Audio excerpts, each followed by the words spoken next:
6 blow, 6 hoe, 6 slow. All nicknames for the arguably most unreliable diesel truck, the 6.0 Powerstroke. But is this truck really unreliable? Well, that is what we are putting to the test today. Driving this truck across Texas 180 miles and testing if it really is as unreliable as they say it is. We've got my 6.0 Powerstroke behind me, and we are actually going to be taking it from San Antonio, Texas, all the way to College Station, Texas. It's about a 200-mile drive. Everything on this truck is bone stock right now. So as you guys know, we're trying to bust the myth of it being unreliable. So we're going to be testing this thing out fully stock. Everything in the motor is stock, but there is some cosmetic upgrades that shouldn't really change the reliability aspect of the truck other than some of the front end issues because it does have a 4-inch lift. But we're not going to take that into account today. 200-mile drive. We're going to see what kind of problems we run into and if this badass rig can get us from point A to point B. Stay tuned. Let's dive right into it. Let's see if she starts here. First start in a night. All right, I like to let the fuel pump warm up a little bit. Wow, fired right up.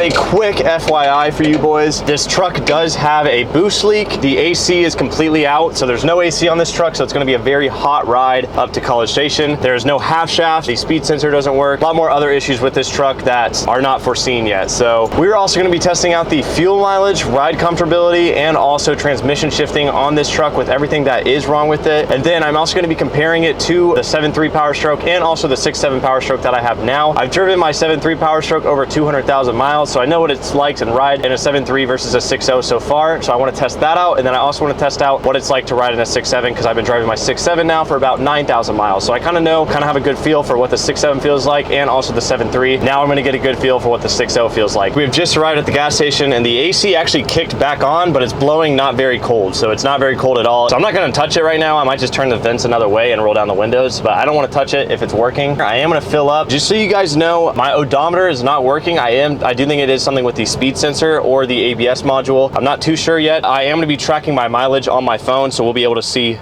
Oh, there goes the AC.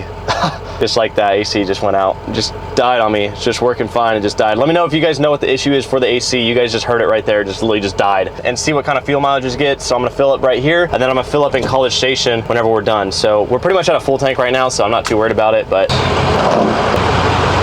where we're going, it is a 179-mile drive. So we'll just go with 180 miles and we'll go from there. So give or take an extra mile or two if we have to do a detour. Only had to put $34 in it, so nothing crazy. We're gonna close her up now. 180-mile timer starts now. So we have been driving now for 20 miles. We just hit some traffic, so we're gonna see how it does throughout the traffic here. Everything so far is running smooth, knock on wood. The longest road trip I've ever done in this thing is when I took it home from the owner, and that was about to pass the longest road trip I've ever done. You hear that?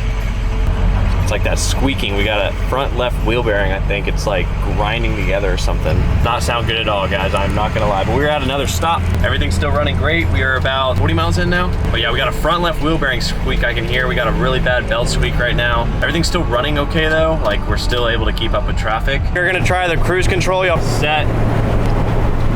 I don't know. Oh my God, the button's not even on there. They just like glued the button back on. Shit. I don't think it'll work because there's no speedometer, but the button's not even, the button's not even on there, so fuck. New record for the longest ever driven in the 6.0. We are at about 60 or 55 miles so far. Everything's still running great. 90 miles in. Some things I do have to say, compared to the 6.7 and the 7.3, I'm not gonna lie. I know you guys might think I'm fibbing you, but this thing does not ride bad. It almost rides just as good as the 6.7 and a little better than the 7.3. I think it's just when I hit bumps, it just deletes the bump. Like it's literally, I don't feel anything in the cab. Maybe that's because it's a half cab and the other two are full cab. This 6.0 is a 2006, so it's a different suspension system. This one actually comes with a leaf springs and a spring, so it's got a little bit different suspension as well. So I think that might be why it's riding a little bit better than the 7.3 is. Officially 110 miles in, everything's running smooth again. What I noticed is that wheel bearing squeak that I heard earlier completely went away, and also the belt, I was squeaking really bad. It's not squeaking as bad anymore now that I've been driving it for about 100 miles. It's still squeaking, but not like where it's like raspy and everybody can hear it. Transmission shifting great so far. Everything's riding smooth, no death wobble. We got the radio to work, as you guys can hear. It's got a Bluetooth stereo in it, which is pretty badass for 4,200 bucks. I do want to give a huge shout out to the diesel dudes. All their links will be in the description down below. We got a delete kit on the way coming in from them for next video. So if you guys want to buy the tune and delete for the 6.0 Powerstroke, it'll be linked in the description down below. Your eyes are not deceiving you. We are still driving on the road. We are still moving, as you can see by the window right there, in the 6.0 Powerstroke. So we have made it 150 miles so far. We have 30 miles left to go.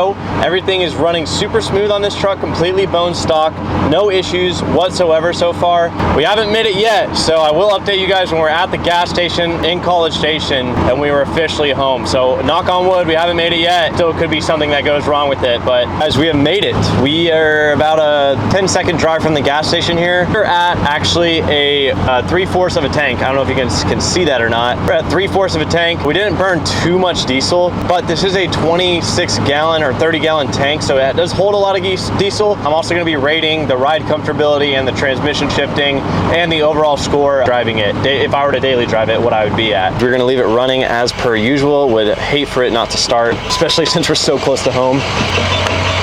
All right, guys, moment of truth here. Actually, wait, that's like 18, 19, boys. 180 miles, and we went divided by 10.862. Holy shit.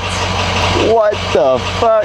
We got 16.5 miles per gallon, boys. I'll be damned. That is wild. Really freaking good. Oh my God, I didn't think we should probably start daily driving the 6.0 from now on. I'll be damned. We got 16.57 miles to gallon to be exact. That is really good. To be quite frank with you guys, the ride was really not that bad. So for 4,200 bucks, we got 16.5 miles per gallon. It's very fuel efficient. It's not even deleted yet. So once we delete it, we should get about another mile per gallon. We're gonna get better fuel mileage in the 6 blow than we are the 6.7. Yeah, I'm pretty excited, pretty stoked about that. I have to give the transmission shifting a 7 out of 10. It's not as good as the 6.7, but also the speed sensor is not out. So that's why I gave it a 7 out of 10 instead of a 6 out of 10, because if the speed sensor was still plugged in, everything was working as normal, it'd be shifting like a gym. So ride comfortability, I am gonna give that a 8 out of 10, because it was like really smooth on the way up here. The seats aren't that great just because it's an XLT. Compared to the 7.3 and 6.7 though, it gets better fuel mileage than the 6.7 and a little bit the same, like literally the exact same as the 7.3. So great fuel mileage for how far we drove. This just proves that you can still make it in the 6.0. It is still reliable, fully stock. That being said, peace out, guys.